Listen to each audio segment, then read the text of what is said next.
எனக்கு இல்ல, எனக்கு கிடைக்கல, எனக்கு யாருமே இல்ல, இந்த மாதிரி இல்ல இல்ல இல்ல அப்படின்னா ஓ பிரபஞ்சம் வந்து ஓகே அப்படின்னு சொல்லிட்டு அவங்க ஒரு பிளெஸிங் கொடுத்துட்டு போயிடுவாங்க. நம்ம என்ன கேக்குறோமோ அதுதானே நம்மளுக்கு தருவாங்க. அப்ப எதுக்கு நம்ம இல்ல அப்படின்னு சொல்லிட்டு சொல்லணும், இருக்குன்னு சொல்லணும். So these are all universe switch words. So உங்களுக்கு சொல்லிருக்கிற switch word வந்து divine order. ஏன் அப்படின்னா நீங்க வந்து மீன ராசி, மீன லக்னம். அம்மா காலை தொட்டு நீங்க ஆசீர்வாதம் வாங்கிட்டே இருக்கணும்.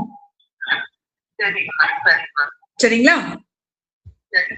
சோ இதை மட்டும் கரெக்டா ஃபாலோ பண்ணுங்க. அண்ட் தென் வந்து நான் சொன்ன விஷயத்தையும் ஃபாலோ பண்ணுங்க. ஆஸ் அ உமன் நீங்க வந்து நான் சொன்னது ஃபர்ஸ்ட் புரிஞ்சுக்கோங்க. அண்ட் தென் உங்களுக்கான லக்கி கலர் வந்து